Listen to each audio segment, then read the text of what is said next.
I went to a college football game with friends. And there she was, my fiancée, half drunk, sitting on a guy's lap, while another kissed her neck. When she finally looked up and made eye contact with me across the bleachers. Evan is my name, and at that point in my life, I was engaged, settled, and operating on the assumption that chaos belonged to other people. Sabrina and I had been together long enough that I no longer questioned where she was or who she was with. Engagement does that to you if you are not careful. It turns trust into background noise, something you stop actively listening to. She had told me earlier that day she was meeting friends from work, something low-key, nothing that would keep her out late. I did not question it because nothing in her tone suggested secrecy. It sounded routine, and routine is disarming. I went to the game with Lucas and Jared, both of them more excited about the rivalry than the score itself. Nathan joined us later, already loud from pre-game drinking, already leaning into the night like it owed him something. The stadium was packed in that specific way only college football manages, loud without coordination, aggressive without direction. The air smelled like fried food, beer, and sunscreen despite the sun already dropping behind the upper deck. People were pressed together, shoulder to shoulder, strangers temporarily unified by colors they wore once a year. It felt safe in the way crowds often do, where your own life fades into something smaller and less fragile. We found our seats midway up the bleachers, far enough from the field to see formations, close enough to hear individual voices if you focused. The game started badly for our side, which only made the atmosphere louder. Booing blended with shouting, and the constant standing and sitting created a rhythm that was almost physical. I remember leaning forward at one point, scanning the opposite side of the stadium, not for any reason I could explain, just idle observation. That was when I noticed a woman a few rows down on the other side, laughing too hard, leaning too far back, her movements loose in the unmistakable way alcohol creates. At first, she registered as nothing more than a shape in the crowd, another person enjoying the night a little too aggressively. Then something about the way she tilted her head caught my attention. It was familiar, a gesture I had seen countless times across kitchen tables and car seats. I did not recognize her immediately, and that delay matters. People assume moments like this arrive with instant clarity, but they do not. They arrive slowly, with resistance. Your brain argues with itself, offering alternatives, insisting coincidence, demanding proof before allowing recognition. I leaned slightly to the side, adjusting my view, telling myself I was mistaken before the thought fully formed. She was sitting on a guy's lap. That fact alone did not break the illusion yet, because distance distorts perception. But then I saw her legs, the way they rested across his thighs with a comfort that comes from familiarity rather than circumstance. Another man leaned in close, his mouth near her neck, his hand resting where it should not have been resting if this were innocent. Her reaction was not startled. It was relaxed. She did not pull away. She smiled. My body reacted before my mind did. My stomach tightened, not sharply, but heavily, as if something inside me had been quietly unhooked. I felt my pulse shift, not racing, just becoming louder in my ears. I leaned forward again, elbows on my knees, pretending to watch the field while my attention tunneled across the stadium. I told myself there had to be an explanation that did not involve her being my fiancée. The lighting was uneven. The distance was significant. The stadium was full of women with similar hair. I let myself believe all of that for several seconds longer than I should have. Then she turned her head slightly, and I saw her profile clearly. It was Sabrina. There was no drama in that realization, no cinematic snap. It settled into me quietly, like a weight being placed rather than dropped. I did not stand up. I did not speak. I did not alert my friends. I watched, because once denial breaks, observation becomes compulsory. You need to know exactly what you are seeing, because your life is about to hinge on details. She was half drunk, not falling over, but loose enough that her reactions lagged slightly behind her movements. The guy she was sitting on, later I would learn his name was Qley, had one arm around her waist in a way that suggested he did not expect resistance. The other guy, Nathan, leaned in and out of her space casually, as if he had done so before and expected to do so again. This was not a moment. This was a situation. People around them laughed, shouted at the game, raised drinks. No one treated their behavior as shocking. That told me something important. It meant this scene did not disrupt the night. It fit into it. Whatever boundaries had been crossed were not new to the group she was with. My friends were yelling about a missed tackle behind me, unaware. I nodded at something Jared said without hearing it. I felt strangely calm, which worried me more than panic would have. Calm in moments like that does not mean strength. It means your system is postponing the damage. I watched her long enough to notice patterns. The way she checked her phone occasionally, the way she leaned back into Qley when she laughed, the the way Nathan's hand lingered without being corrected. None of it looked like confusion or loss of control. It looked practiced. Then she looked up. Eye contact across a crowded stadium is not supposed to happen. There are too many people, too much motion. But it did. Our eyes met, and I knew instantly that she recognized me. Her expression did not shift into immediate fear. That delay lasted maybe half a second, but it told me everything I needed to know. She was not surprised to see me. Her face changed slowly, as if she were deciding which version of herself to present. Her posture stiffened slightly. She moved, just enough, creating distance without making a scene. Qley noticed something was wrong and turned to follow her gaze. I saw confusion cross his face before he looked away, uninterested in confrontation. She did not wave. She did not mouth anything. She did not get up. I broke eye contact first, not out of weakness, but necessity. If I kept looking, something uncontrollable would follow. I leaned back into my seat and stared at the field, forcing my breathing to stay even. The game noise surged, and the crowd jumped to its feet again, but I stayed seated. Lucas asked me if I was feeling all right. I nodded and said something about needing air. I stood up and started moving sideways along the bleachers, apologizing automatically to people whose knees I brushed past. None of them knew they were watching the end of something. I did not look back. The concourse felt cooler, quieter, detached from the chaos inside. I walked without direction for a few minutes, letting the noise dull behind me. My phone buzzed in my pocket, but I did not check it immediately. I needed the silence more than information. When I finally looked, it was a message from Sabrina. She said she was still out with friends and would be home late. Nothing more. That contradiction landed harder than what I had seen. It was not the behavior in the stadium that hurt most in that moment. It was the assumption behind the lie. The belief that I would accept it without question, that the story she had prepared would hold. I left the stadium entirely after that. I did not tell my friends why. I said I had a headache and needed to go. They protested briefly, then let it go. People always assume there will be another game, another night, another chance to talk. I drove home alone, the road quiet, my phone face down in the passenger seat. The night was not over. It was only accelerating. The drive home felt longer than it should have, even though I knew every traffic light and every shortcut. Familiar routes turn strange when your mind refuses to settle. I kept replaying the stadium scene in fragments rather than as a whole, because the whole thing felt too large to hold at once. Every red light became an opportunity to think, and every green light pushed me forward before I finished. I did not call her. I did not text her. Silence felt necessary, not as a tactic, but as a way to keep the night from spiraling into something uncontrolled. I needed to see how she would move next without interference. People reveal more when they think they are still managing the situation. When I got home, the apartment felt untouched. Her shoes were still by the door, the decorative pillow she liked was still angled perfectly on the couch, the engagement photo frame still faced outward.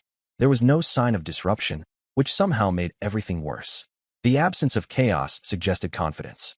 Confidence comes from repetition. I poured a glass of water and sat at the kitchen table without turning on the lights. The phone stayed face down, but it vibrated twice more before I picked it up. 2 messages this time, spaced far enough apart to suggest calculation rather than impulse. She said she might crash at a friend's place.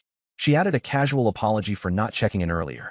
That was when I understood the lie was not reactive. It had structure. I did not respond. I went to bed fully dressed and slept poorly, waking in fragments, each one carrying a different version of the same image. By morning, exhaustion had flattened my emotions into something more dangerous than anger.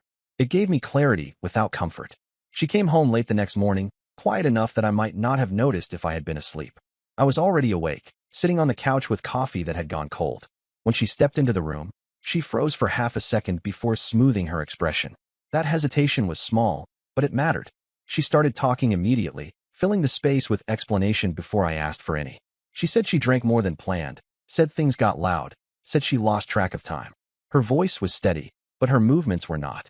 She avoided the couch, stayed standing, kept her bag between us like a barrier. I asked her where she was. She named a bar near campus, one I knew. She added that she ran into coworkers unexpectedly and stayed longer than planned.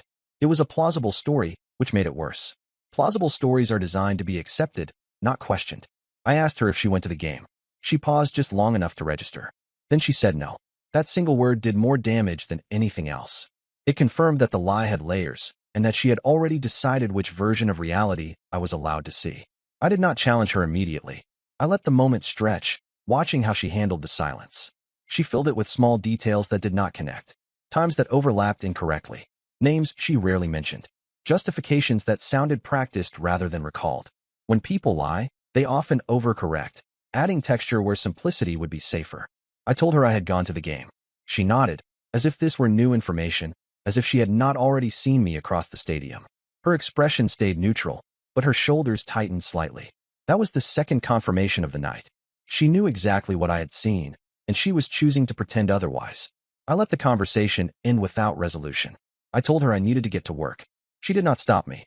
She did not ask questions. That, too, was revealing. At work, I did not perform well. I went through motions, answered emails, attended meetings without absorbing content.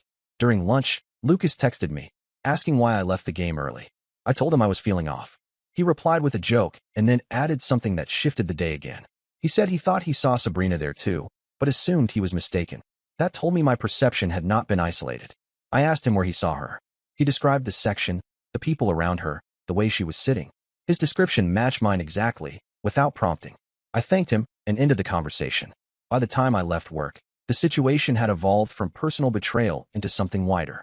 When multiple people witness something and choose silence, it changes the shape of the truth.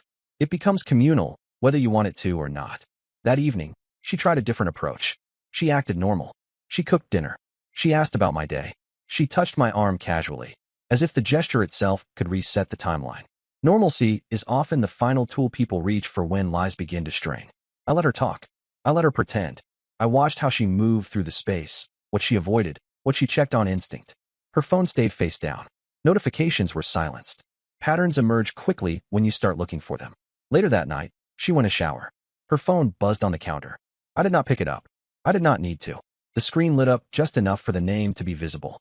Qley. The name meant nothing to me until it meant everything. It connected the night into a single, uninterrupted line. Stadium. Lap. Eye contact. Silence. Lies. Continuity is devastating when you finally see it. I did not confront her then. I waited until she came out, hair damp, wrapped in a towel, expecting comfort or distance but prepared for neither. I asked her how she knew Qley. She blinked, surprised not by the question, but by the timing. She said he was a friend of a friend. She said it casually, too casually. She did not ask why I was asking. I asked her if she sat on his lap at the game. This time, the pause was longer. She denied it, but her denial lacked structure. It was emotional rather than logical. She shifted blame toward alcohol, toward crowd behavior, toward misunderstanding. She said things looked worse than they were. She said nothing happened. I told her Lucas had seen her. Her face changed completely then. Not into guilt, but into calculation.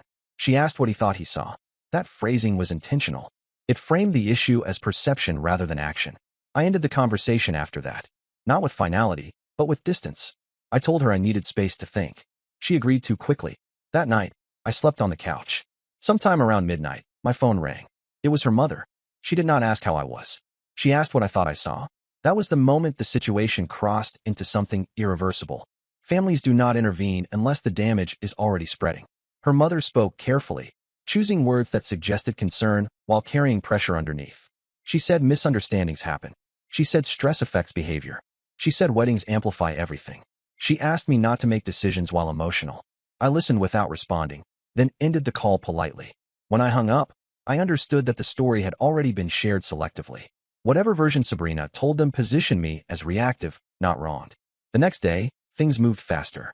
One of the men from the stadium, not Qley, but the other one, Nathan, messaged me unexpectedly. He said he did not know she was engaged. He said he felt uncomfortable after the game.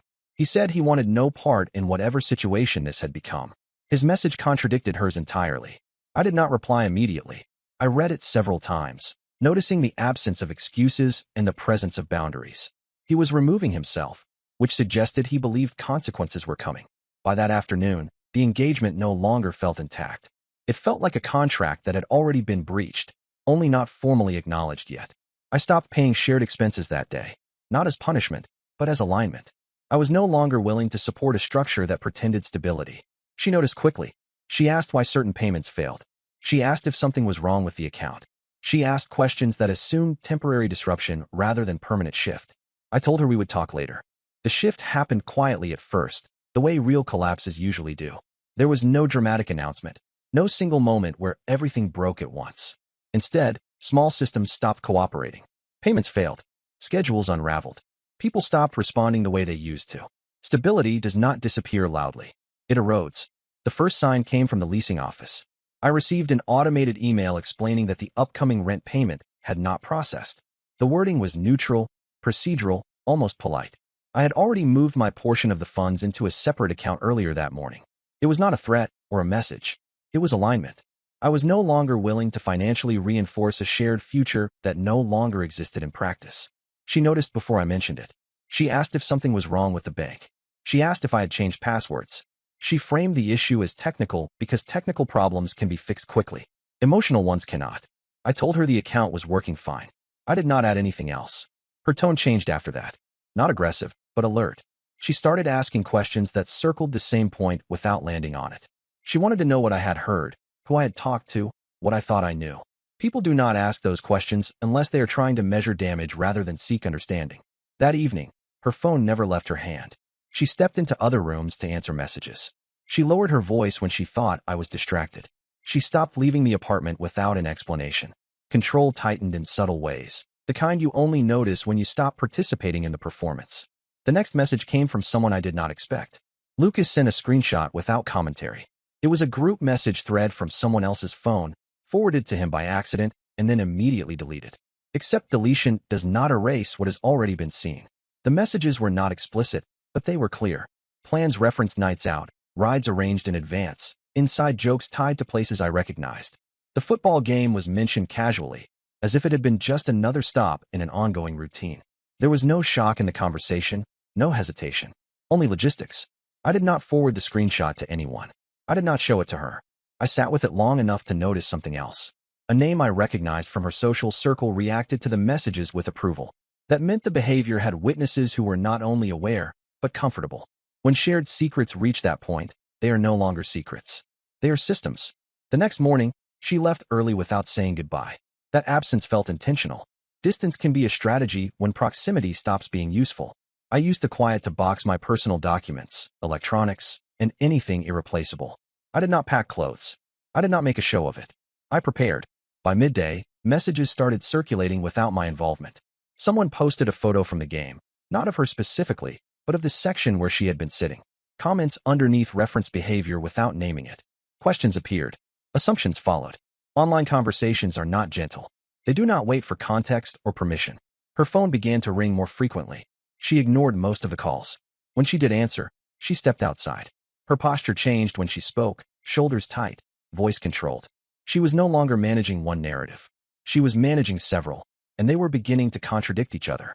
That afternoon, Qley removed her from his social media. That detail reached me indirectly, through a mutual acquaintance who thought I should know. It mattered not because of the action itself, but because of the timing. People distance themselves when they sense fallout approaching. They do not wait for impact. They move early. Nathan followed shortly after. His message to me earlier had not been performative. He had already chosen his exit. She came home late that night. Not drunk, not loud, but visibly exhausted. She sat across from me at the kitchen table and finally stopped pretending nothing had changed. She did not apologize. She did not confess. She asked what I planned to do. That question revealed her priority. It was not about repairing damage. It was about anticipating outcomes. I told her I had already stopped covering shared expenses. I told her I would be moving my belongings out within the week. I told her the engagement was no longer intact. I did not raise my voice. I did not dramatize it. I spoke as if discussing logistics, because that was what remained. She reacted poorly to the lack of emotion. Anger flared briefly, then fear. She accused me of exaggeration. She blamed alcohol. She said people misinterpreted things. She said nothing physical happened. She said everything that might have worked earlier. It was too late. The following day, her employer contacted her. They did not reference the stadium directly. They referenced behavior inconsistent with company values and visibility concerns tied to public events. Someone had tagged the company in a post without realizing the connection. Screenshots had traveled faster than explanations. She came home early that day, pale, shaking slightly, carrying a paper envelope. Inside was a formal warning and a request for a meeting the following week. Professional consequences are rarely immediate terminations. They are slow constrictions. She blamed me for that. Not directly at first. She implied that my silence allowed rumors to spread. She suggested that if I had defended her publicly, the situation might have stabilized. That accusation confirmed what I already suspected. She believed narrative control was still possible if enough pressure was applied. I did not respond. That night, Her mother called again. This time, her tone was different. Less advisory, more urgent. She asked if there was any way to salvage things quietly. She mentioned deposits, invitations, arrangements already made. She did not mention trust. I told her the engagement was over. The call ended quickly after that. The following weekend, the fallout became unavoidable. Friends began choosing sides without announcing it. Invitations stopped arriving. Messages went unanswered. Someone canceled a joint plan under the pretense of scheduling conflicts. These are the ways social circles reorganize after disruption. She noticed the absence faster than I did. She started spending more time outside the apartment, not to meet people, but to escape the stillness inside it. She packed a bag one night and left without explanation. She returned the next morning without the bag. That told me whatever refuge she expected had not held. I finalized my move-out date with the landlord that afternoon. The apartment, once neutral ground, became tense. Every shared object felt temporary. Conversations narrowed to necessities. She oscillated between anger and desperation, attempting to provoke reactions that never came. The last confrontation happened unexpectedly. She showed up at my workplace unannounced, demanding to talk. That choice cost her more than she anticipated. Security escorted her out after she refused to leave. The incident was reported internally. Visibility is unforgiving. That was the moment the situation tipped from personal to irreversible. By the time she returned home that evening, the structure she relied on had collapsed. Her job was under review. Her social support was fractured. Her financial stability was compromised. None of it happened because of a single decision. It happened because a pattern was exposed. I finished packing that night. When I left, I did not take everything. I took only what belonged to me. The rest remained as evidence of a future that would not occur. She watched without speaking. The silence was not dramatic. It was empty. And once the door closed behind me, the consequences finally became hers alone to manage. The aftermath did not explode the way people expect these things to end. There were no screaming matches in the street, no dramatic last messages, no final scene that could be replayed for comfort or validation. What followed was quieter and more damaging than spectacle. It was the slow realization that the safety nets she relied on had holes she never noticed because she never needed to look. I stayed with a friend the first few nights after leaving. The distance helped me see the situation without the constant pressure of her presence. I did not block her number. I did not need to. She sent messages anyway, long ones at first, then shorter, then fragmented. They shifted tone repeatedly, cycling through anger, bargaining, confusion, and finally fear. None of them addressed what had actually happened. They focused on outcomes rather than actions. Her meeting with her employer did not go the way she hoped. They did not fire her immediately. Instead, they placed her on leave pending review, citing reputational risk and violation of conduct expectations tied to public events. That kind of limbo is worse than termination. It freezes income, halts momentum, and leaves people suspended without clarity.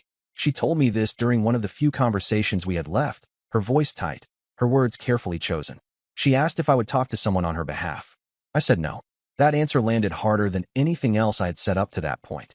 She accused me of being cruel, of punishing her unnecessarily, of refusing to move forward.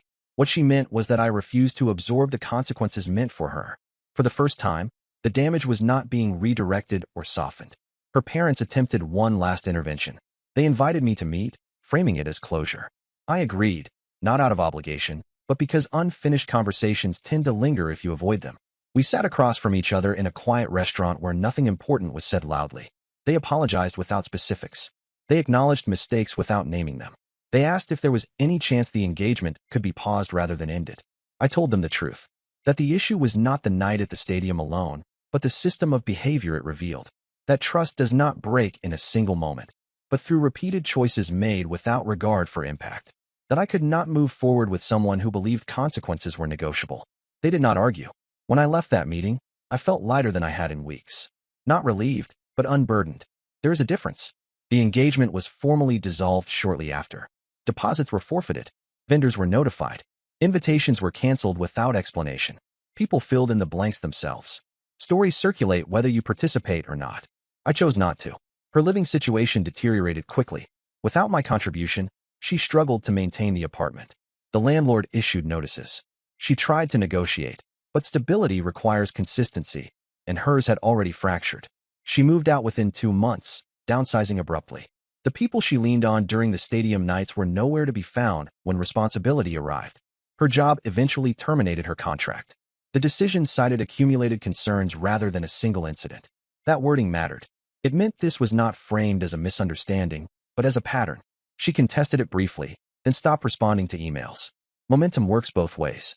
We did not speak after that, not because of bitterness, but because there was nothing left to clarify. Closure does not always arrive through conversation. Sometimes it arrives through observation.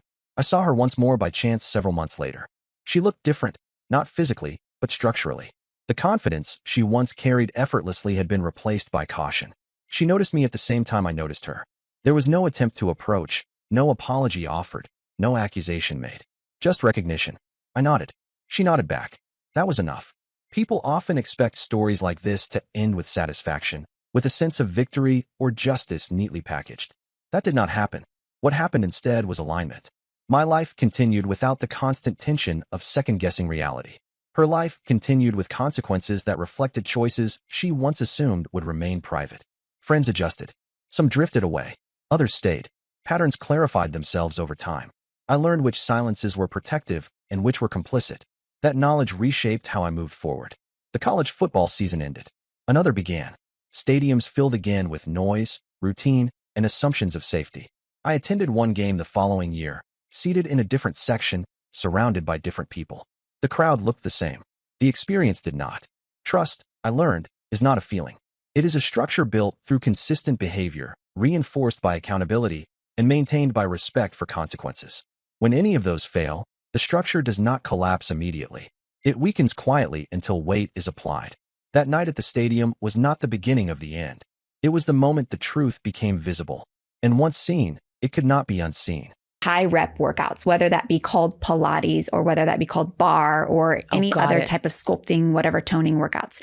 If the reps are too high, even if you are burning and shaking and quaking, but you're not reaching mechanical muscle failure, it's not a very effective or potent stimulus for muscle growth. Got it. So how to know the difference between if you are burning and your muscles are fatigued, but you're not at true failure is what I call the rest test. So this is a really valuable tool that anyone can know whether or not you have reached muscular failure in under 30 reps. After your final rep, let's say you're doing 15 reps of a bicep curl, just to keep it really simple. Let's say you do 15 reps. Your final rep is like really slow, really hard. You're like, I cannot physically do another